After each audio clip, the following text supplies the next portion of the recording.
I was on the phone with Richard several months ago. We were kind of planning this, figuring out what we're going to do. And he's like, well, what about a speaker? At that point in time, I had been kind of focusing on, well, I need to get like a business inspirational story, maybe Amway, because they're here, and oh wait, nobody gave up those. Okay. Maybe not. And then I was kind of thinking, well, I know a number of brewers who had kind of stories, but nah, that's not really it. And then Richard mentioned, he said, well, you know, GA was 7 years ago this year. Maybe, you know, by chance, maybe we can find someone who's got some military experience. And I went, oh, well, I got a friend that I go to church with who's an awesome, awesome candidate. And I told Richard about it. Richard just did what Richard did. That's good.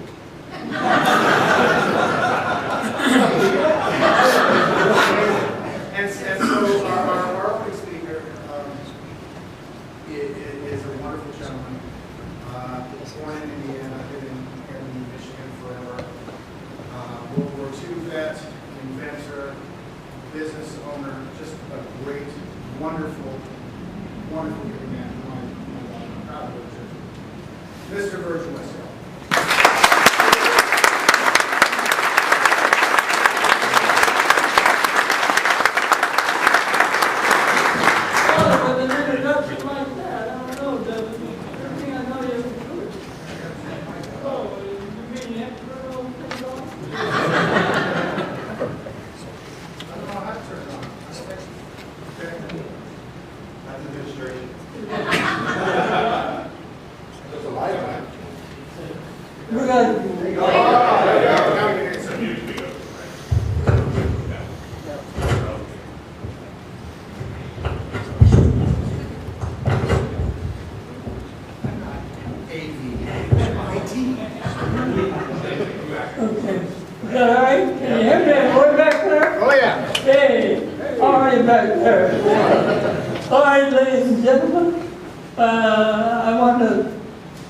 It's really great being here, and I've been at Amway once before, once or twice, and spoke, but it's wonderful I can be here with this group, and I'll start right out. The story that you're going to hear is not the worst story you ever heard, I'm sure. However, it'll be something that you can't believe, something that happened. A number of things, but I don't have time to cover it all. How much time have I got here, Richard? 40 minutes? Give me 40 minutes, and I think we'll be all right. Okay. I was born in Indiana in different states, and to a Caucasian mother, English and German descent. She was born in Toledo, Ohio, so she was plain old American, just like the rest of us. My dad came from Japan. He landed in Texas when he was 16 years old, just a kid, and but he had a little problem with his stepbrother, who was like, I don't know, 20 years older or so than he was. So he was raised because his mother died when he was 2. And his father died shortly thereafter. So as a result, his brother said, I'll give you $1,000 if you to go to America. Well, he took off and went to America, never looked back. It seems like, anyway. He had a certain amount of good thoughts about Japan and so on, but I think he was a little bit estranged from his family. So he met my mother in Denver. They got married, and my older sister. There were 5 in the family, 5 kids, all farmers, and poor. There isn't a person here that was as poor as we were. I don't believe. And when I was 9 years old, we moved to Michigan. Right at the farm, right on the Indiana line. I used to stand there and walk across like that. I'm standing in Michigan and India at the same time. I thought that was really great. So, when I was 9 years old, I started driving a car. Now, you think, driving a car? Well, back then I could do that on the farm. And I looked through the steering wheel, and I drive around the farm. When I was 14, I got a license. Went up with a hired man, and he drove up and I drove back. When I was driving in town, the very first day I got my license, the marshal stopped me. Said, "You look pretty young to be driving." Well, I didn't tell him I've been driving since I was 9 years old. Anyway, he said, "Yeah, well, you're okay." So from then on, it was like nothing. I had a knack for driving cars, and later on I'll talk about what happened later on, but I bought a truck when I was 16 years old. My dad didn't help me. And I was in the truck business when I was 16. Started college when I was about 20. I got out of high school when I was 18. And you know that after 2 years out of high school, we got electricity to our farm. Now, without electricity, everything kind of stopped. The way we all think about it now. No running water, you can't push the switch and have things happen. And anyway, it was quite a revelation. I had to go home that day that we got the electricity all hooked up, and I had to turn the lights on just to see how the room looked with electricity. Isn't that strange? And I was about almost 20 years old by then. When we started college, my brother, who was 4 years younger, said, "Virg, why don't you go to college with me?" Now, when I went through high school, I didn't think, "Oh no, I'm not going to go to college at all." All I wanted was a high school diploma, because I felt that was real important. And it was. However, my grades were so poor because we had to always come back and do chores afterwards, do chores before we left for school, walk 3.5 miles to school, and then pretend like we know what the teacher wants, which we didn't know. I didn't know anyway very well. I couldn't get in college. I could not get into a Western college. It was called Western Michigan College at the time. Couldn't get in. My grade was too poor. The principal of this shows what people can do for you. I don't know why he did it for me, but maybe he liked me, I hope. And he went up to the registrar, Mr. Hopia, and said to him, "If you give this guy the chance, he'll make it." Well, this registrar was a trouble guy to the young people, but he had to be pretty darn good. And he said, "Come on up and take the exam. If you pass, you can get in." So I went up. I didn't think I was going to pass, but I did. I passed and got into college. I was there for 1.5 years. Everybody was leaving for the Navy, the Army, the Air Corps, and so on, and 1.5 years. Well, when I started my second semester, they had a program called Get Your Private Pilot License for $40, $40, private pilot license.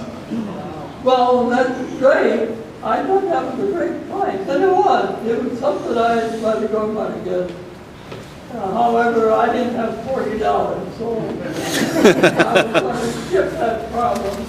But I really wanted to fly. It sounded great to me. And I went home one weekend, and my friend said, "Virg," he says, I'll loan you $40. He was working, I wasn't, of course. Well, I was working on my truck, but I didn't have $40 for it because I've been in school for for a year before that too. So he owed me $40, I gave him $40, and went through and got my private pilot license in February 1942. Remember that date, because I'm going to come back to that. February 1942. The war, of course, broke out on December 7th, 41. All of you, I'm sure there's a soul here that has forgotten that date. And so then when I got my license, I had to make up my mind on what I was going to do. Was I going to be drafted, or should I join something? Well, the War Training Service, WTS, with a program, they were weeping for pilots. They had to have pilots. And if you think about the way we were prepared for war back then, they had no pilots, you might say. And so I joined the War Training Service. The minute I joined there, I had to resign from college, went to Benningfield, South Bend, went right into an acrobatic program. Did you ever go through an acrobatic program? Well, it was a rough one, I'll tell you. And I wouldn't do it now anymore, but back then it was great. It really was. I shot right to the top of that bracket right away, because for some reason, mechanical things were really easy for me. I became the top gun up there. And the minute I got through that program, I walked in the office, the terminal office, and the lady, the one who ran the office said, first she said, there's somebody here to see you. And I said, who's that? She said, it's an inspector, the Federal Aviation Inspector. I go, what do you want with me? And she said, I don't know, he's waiting for you over the tower. And as I started to pull away a little bit from her, I could hear her softly saying something about license. And I started thinking, I wonder if they're doing anything. In other words, they're pulling people right out of California, Oregon, and all those states, and then Washington, and put them in internment camps. And remember that when they did that, they said you have like 3 days or maybe a week to get out. And if you had your own business, you have to leave anyway. You can't take your car with you, no. You can carry anything you can carry, you can take. Well, how much can you carry in your clothes? This is just hard to believe nowadays, but it happened. Believe me, it happened. And I can cover that a little bit later. But I went over the tower, I climbed the stairs, and I opened the door, and the inspector, his name was Mr. Humphrey, never forget it. And he said, Virgil, it's nice of you to come over. And so I looked at him, and he said, I have to ask you for your license. Well, I waited to see if he'd explain why. And he didn't. He didn't say one word. And so I reached, being of Japanese descent at the time, my dad always said, respect authority, always. Always respect authority.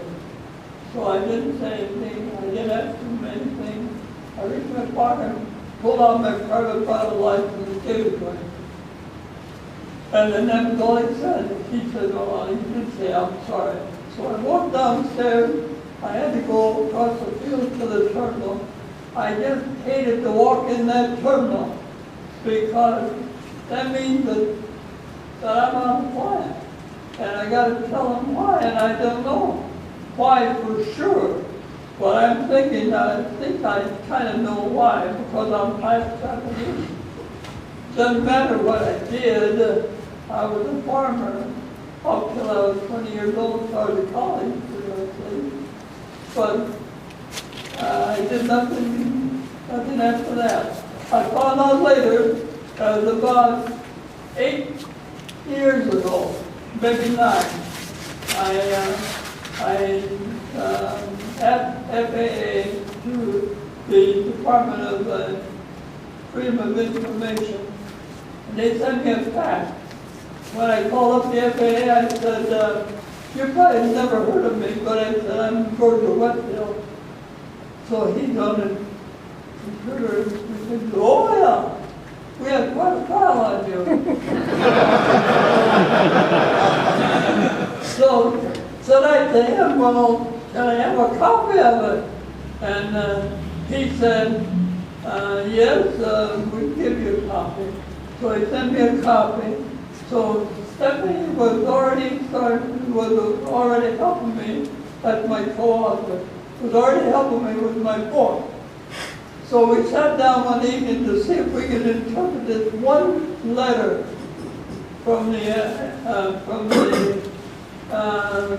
Civil Aeronautics Authority to the War Department. And it said something about the FBI and the Navy. There were 3 agencies that investigated me. A farmer and in college, and I had 3 federal agents, the FBI, the Navy Intelligence, and the War Relocation Authority. What the Navy Intelligence do with me is more than I'll ever know. I saw him in a lake, it's about all I know. So, that's where, of course, they found nothing. They kept my license for 5 months, 5 months. During that 5 months, said I to myself, well, I'm going to have to do something. So what I did, I went to court and I translated my name into English. Not changed it very much so, but mainly translated. I translated Nishimura was the Japanese name. Nishimura. Nishi means west. Anybody here know Japanese? Oh, that's a guy over there. Nishi means west, right? Yes. Okay. Mira means village, but you can't say west village for a name. So some random families, how about Hillendale, something like that. And of course I thought, that sounds pretty good. So I went to court, changed my name to Westdale. Am I standing? No, Okay. Changed to Westdale, and from then on I'm Virgil William Westdale. I joined the Air Corps, lived the reserve, tell them ahead like everybody else. They looked at me and of course tried to look maybe more Asian. Perhaps maybe they would have said, who are you? But they didn't. And the name, if it had been Nishimura, they could have said something right then and not let me join. But it's Westdale, that was my name. Because the court changed, and so they signed me right up into the Air Corps, enlisted reserve.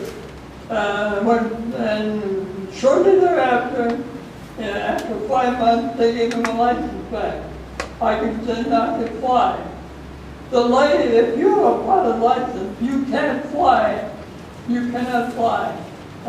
It's not like some cop takes your license for driving, the kids get in or the guys get in and they drive a car. You don't know if they got a license or not, but when you ride a plane, you got to show your license right away and your medical exam too. So it's a little different, quite a bit different. I hate to lose my license, my pilot license. So got it back. I went through the whole program, another 1.5 years, and I was always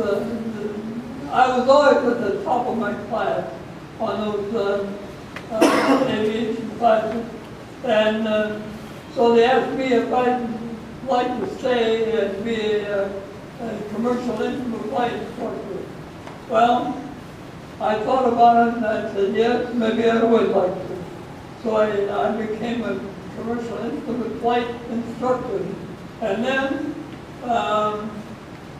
after 3 months, 3 or 4 months, I went home at the YMCA, or here in Grand Rapids, the YMCA, and it said, from the War Department. I said, what do they want? And it was a long letter. I opened it up and it said, by direction of the President of the United States, you are transferred from the Air Corps to the Army as a private. Well, all you people must know how much lower you can get in the Army. If you're private, it's great. But so I went from $9 an hour down to 13 cents an hour. Wow. That's about what I figured out the difference in per hour. I think they were paying us right then around $21, $22 a month as a private. I don't know if you people are all the kids here. So you're very young, so you don't remember that, but I do. And so I had 10 days to jump on a plane and a train and truck down to Mississippi, Hattiesburg, Mississippi. And when I got off the bus there, and I looked around, and I see in training, they're all Asians, and I thought, what is this? Is this the 42nd Regimental Combat Team? And for a while I thought maybe it might be a pilot plane training program for combat. But no, it was a Regimental Combat Team in the Army, and it was Japanese, all of us were Japanese American. When I walked into the headquarters, and the first sergeant was sitting down like Devin here, and he looked up and he said, what can I do for you? I said, well, I came down to join the 442nd and come me up. And he thought I was in the wrong outfit, but I wasn't. And so finally he came and all the things that I went in and found my hut and my bunk bed, about that wide, and went into training in the infantry for 8 months. The first thing they handed me to my platoon was a BAR. And I don't know if any of you gals know about the BAR, but it's a 21-pound rifle, semi-rifle, and with a tripod on it. Very heavy, 21 pounds, while an M1 weighed 9.2 pounds. So there's a lot of difference there. But why did they hand it to me? It's because I was 6 feet tall at the time. And they averaged, in the Japanese American Regimental Combat Team, they averaged 5.5. So that's why they had me. Because I was a farmer, so I could carry it pretty well. However, it was a devastating type. But also, they gave me the flamethrower. I don't know if any of you have ever seen a flamethrower, but I'm telling you, it's heavy. You carry the fuel on the back, and you touch that button, and it'll shoot right out to the back of the room there, and they can fry anybody back there. That's how devastating it was. Couldn't use it in Europe because when we got into France and so on, you push that button, you could set the whole forest on fire. So we didn't use, to my knowledge, we never used the flamethrower. We never did anyway. After training, we left. I got to let you know. My sentence. I found out later also about the same time that I found out about the FAA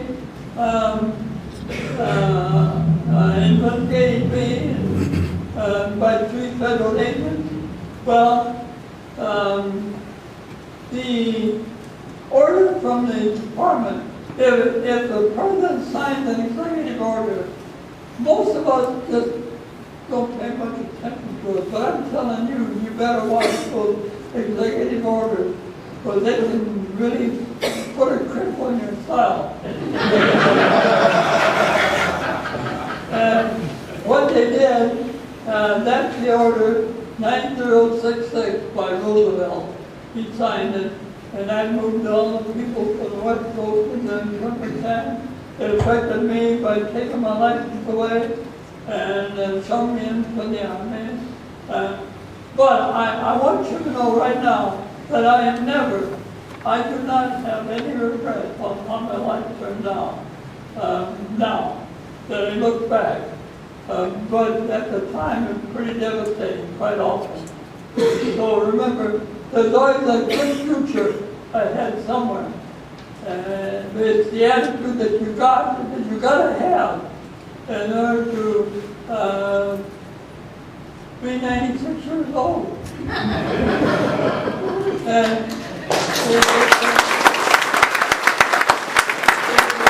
it's really important, it really is. So anyway, getting back, so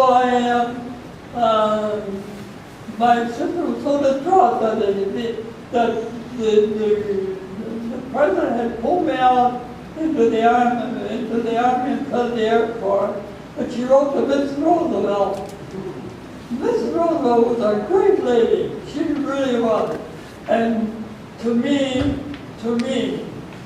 she was more important than the President of the United States, as I see it from my viewpoint, that's all. But from the company viewpoint, of course, I don't know. But she was a great lady. She wrote to Mr. Roosevelt and said, isn't it a shame that you trained my brother to be a top pilot and instructor, and now he's been transferred to the infantry in the Army on the ground. And within 2 weeks, she got a letter from the War Department. Did you ever get a letter from the War Department? It's kind of frightening. She opened it up and it said, we're transferring your brother from the infantry to the regiment of the 442nd. The 442nd was a regimental combat team made up of the infantry, the artillery, the cannon company, the engineers, and the supply company, and the medics. So they're all one unit, just kind of like your outfit here. Kind of nice, beautiful congregation of a bunch of industry, right? That's great. But that's why a regimental combat team is. And now they wondered, when we went overseas, nobody wanted us, not even the generals. And I'll say this, General Eisenhower didn't even want us. Now, that's hard to believe, it really is. As interested as they were on getting people to fight the war, they didn't even want us because we were Japanese Americans.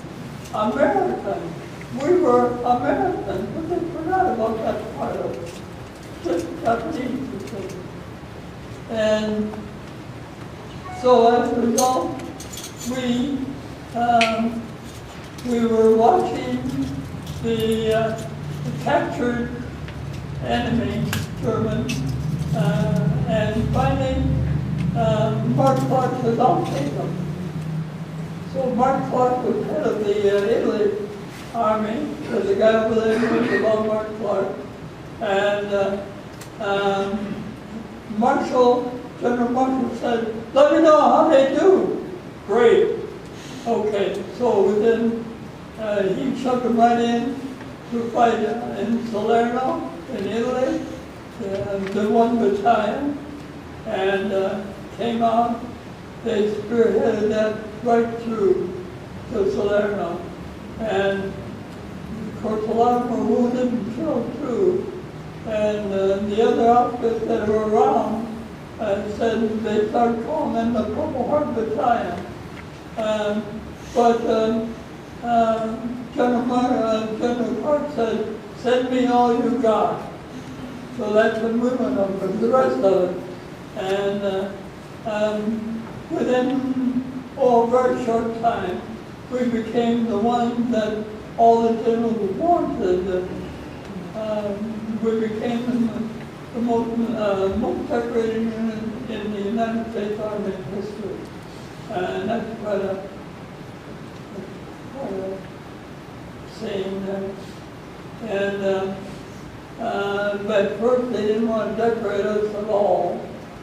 It didn't matter what we did. They still didn't want to decorate us. And finally they started breaking down and they had to do something. And so they started treating us like everybody else, only later on they began to treat us even with extreme respect. And we appreciated that part too.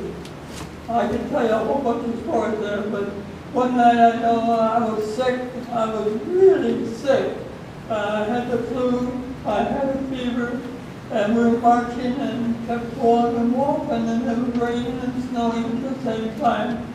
And we were in France, and they finally stopped at our French house. They knocked on the door, and she was kind enough to let us in. I had right up to the attic and lay down on the hard floor, and it was a nice soft seat. Thank goodness.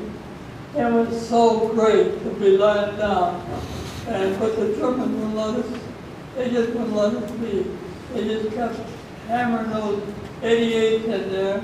And you could hear them coming, and you can hear on how close they are. They were getting kind of close, I know. But I still was in that attic, they were lying down. And finally one came pretty close, and the sergeant yelled up, he said, "Get out of that attic." And I heard a whole bunch of boots going downstairs as fast as they could get out of there. I was too sick to leave. And sometimes, ladies and gentlemen, I don't know if you've ever been in that situation, but sometimes you think maybe if you're killed, it's easier for you than if you live through it. And so I still stayed there with my one blanket that I had on my backpack. And then I went drifted back to sleep, or I passed out or something, I don't know. But pretty soon I heard one coming, and I knew it was going to hit that attic. So I flew out of that. It's surprising what you'll do. I flew out of there, left my blanket and everything, and took one step down, about 6 steps, and with one step, and I added that 88 flew by, and it missed that attic. And I went down to the bottom into the basement, and there was a lady there with 3 kids. One, she was holding a baby. One was on one leg, one boy about 4 years old was on the other leg, and they were scared to death. This boy was so frightened that he threw up all over the basement. I had to get out of there, so I moved over as far as I could away from there. And that night, I felt so sorry for that lady, but that's the way war is sometimes. Poor lady. And so before I go any further, I want to show you, and I keep thinking sometimes about flying, Still, I couldn't get that out of my system. But as it turned out, they terminated my flight. They terminated that career. That's the way it turned out. So what I'd like to do is show you a film about the C-130. I was heading for those 4-engine jobs at the time. and you'll enjoy this film. It'll take about 5 or 6 minutes or so. Thanks.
Okay, well, I'm kind of sad to see this film. I lost my best, well, I lost friends. that outfit. And believe me, unwritten, I knew that if ever anything happened to me, that I would never be left alone. That's kind of a good feeling. I'll tell you real quick, like, all our officers at the start were all Caucasian. It's like you people out there, all Caucasian. We weren't allowed to be officers at the start, but we had a lot of battlefield promotion later on. But but one officer was shot, and he was wounded, and he was lying down in the front there, and there were about 4 or 5 guys around watching, keeping the enemy away, and he looked up and he said, "Guys, as long as I have one Nietzsche with me, I'll have no fear." A Nietzsche meant one soldier from the full 47. A Nietzsche meant second generation Japanese. And that's quite a distinction that he thought of that, especially when you're wounded. And he said, as long as I have one Nietzsche with me, I'll have no fear. And that's when we were saving the lost battalion. I was standing on that hill, and all of a sudden I heard a noise coming. I looked around and there was a messerschmitt flew right by me. And he was pumping his arsenal down in front. And I saw him going, he was doing about 200 and some miles an hour. And I thought if I'd have known he was coming, I could have tried to shoot him, but those guys were hard to hit when they're traveling over 200 miles an hour, I'll say. And then I saw him pouring the juice to that Messerschmitt, and he was heading for the sky because he had to get out of there. There was machine gun fire and there was artillery flying around there. It was noisy, it really was noisy. But he left, and to fly another day, I suppose, I don't know. I got to move right along now because I've taken up quite a bit of your time. But I'll finish up by saying that, you know, when we were heading, well, I should say that we hit Dachau, and I'll skip on how we got there. And I can fill you with stories on that too. But when we got there, 2 of our guys shut the lock off the compound and let a lot of the prisoners out, but you'd think they'd come running out. But they didn't, because they looked at us and they thought we were going to bed. No, and that's kind of too bad. But it didn't take them too long to tell them and let them know that we were Americans from America. And then they started dropping to the knees and crying and so on. We gave them food, although we were short on food. Our supply company, we moved so fast, our supply company was way back somewhere. So we were short on food ourselves, but we gave them some food. We shared blankets with them, and I took about 4 or 5 guys with me, and we went on knocking on the doors of Jordan. I had no idea who was behind those doors. And as I think about it, it's probably a little bit stupid. Knocking on doors at Dachau, but I did anyway. I'm going to quickly tell you that on the way home, and the war kept going, and I was over there 20 months. And going home, we stopped, it was freezing outside, it was November 1945, and it was in the back of a truck, which was open, and we were just freezing back there. We stopped at a warehouse to sleep that night, and I looked at the floor, all cement, and no heat. And I said to my friend, I said, hey, I said, how about going with me, look for a place to sleep and something to eat. All we had to eat was the sea ration. Anybody know what a sea ration is? You guys, yeah? Oh. Anyway, so we walked down the street, no light, everything flat, dark. Now the war had been over for a few months, and I knocked on the door, and a guy came from around the outside, and I told him to drive. I was pretty good German at that time, and I said, I'm looking for a place to eat and a place to sleep. And he said, I don't have any place to sleep, but come with me. So we followed him, we went back kind of where we came from, and he said, these guys are Nazis. Well, I'm not looking for a fight right now. I didn't know what to think about that, but it's all dark, you can't see. So he goes up to the door, and he knocks real loud on that door, my God. And then he runs. And I felt like running with him, but and then my combat jacket, I had a lubricant right here in my shoulder holster, and I didn't know if it was going to be a firefight or not. And the door opened, a little crack. I stuck my combat boot in it, because this is our last chance to find a place to eat and sleep. So I told him in German, I said, we're looking for a place to sleep and then something to eat. And he hesitated. And all I saw was just his eyes. We were in the dark, so I felt a little safer there. Finally, he said, just a minute. So he talked to somebody back in the room, opened the door, said, come to the people. That means, come in, please, your English speaking. And we walked in, and looked, there were 12 German people in that room. Nazis, I guess. Only from this guy that led us over there. And I tried to figure out who's going to start shooting first.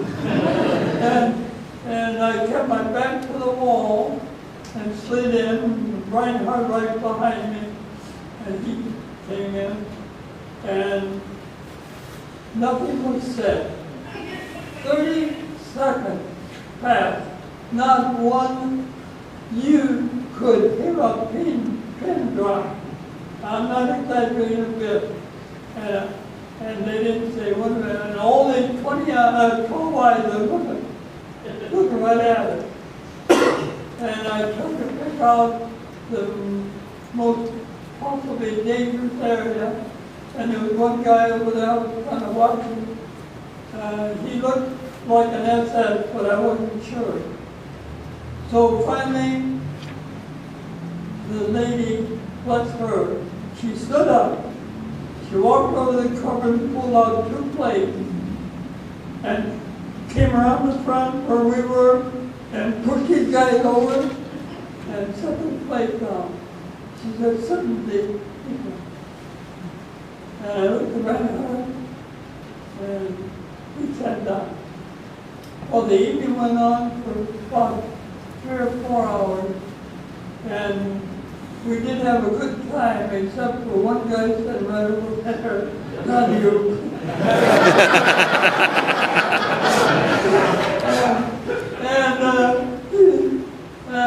And I didn't trust him at all. He didn't smile, he didn't say one word all evening, and this worried me. I'm almost sure that he was from the SS, but maybe hiding something, I'm not sure. So after about 3 hours or 4, this lady said, would you like to go to bed? Yes. And so we went upstairs, we had a nice feather cake, just gorgeous, really nice. And after eating and everything, and And then in the morning she woke us up and said, I think the people are waking up over in the warehouse. I don't think they slept over. Anyway, then we got ready to leave and she had worked for him. And she had a brown bag that we carried with us for our lunch. There was a sandwich in there and something else, I don't remember. Those guys were so jealous on that. And I can't blame them. They said, you guys had a lot of guts walking out there. And I said, yeah, but it said it paid off. So they were happy. We drove back. They shot the Cobra Channel for 10 days in England. I spent Christmas in England. We could not get back. I missed 2 Christmas and 2 Thanksgiving. So it took us, the captain, when we left Southampton, England, heading for the U.S., I was so happy. Even though Christmas had already gone, but we ran into a vicious storm, hideous storm. We heard 92-mile-an-hour wind flying, and they said the Saratoga was standing by New York in case the Wasp needed help. The Wasp was an aircraft carrier, a big one. It knocked the flight deck down in the front. That's how bad the storm was. And so we crippled into Staten Island with the flight deck hanging down. And I saw the lineup. It was just all people were all around the lineup and so on. And then I noticed that Statue of Liberty. The Statue of Liberty. Can you imagine that? After me had gone 20 months, there was the Statue of Liberty still here. And I saluted that gal, I really did.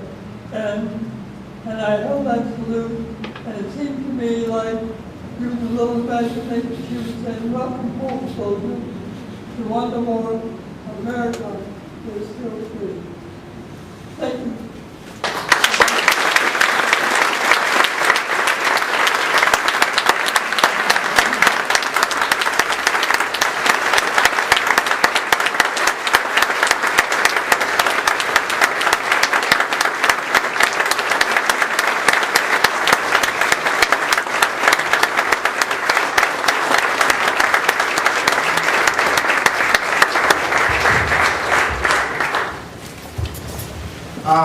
Virgil's got a table out here. He's got copies of his autobiography for sale.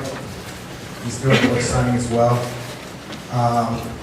We asked that if you want an autograph book, maybe make a donation to Kids Food Basket. We've also got a raffle going on for some of his books as well.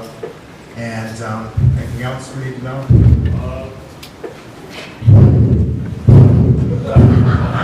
That's fun! For a minute, I knew you did the Darth Vader thing, so. Okay, there. Is it better? Way better. So, just two things. Just make sure you guys know where rooms are. Unfortunately, the Grandview and the Cascade room is way on the side, so if you guys get ready to go, make sure that you know that the Cascade is in the lower floor and the Grandview is on the 3rd floor. And hopefully we get lost. It's a big hotel here, so enjoy yourself. You guys come in tonight. Make sure that you get the bus here at 6:30 and learn, network, and enjoy. Thank you. In February 1942, remember that was when I got my first passport. Well, that's when Roosevelt tore up the Constitution, not literally, but figuratively. And don't let anybody in the executive order tear up the Constitution. This is a copy of some of the Constitution. That's what happened in 1942.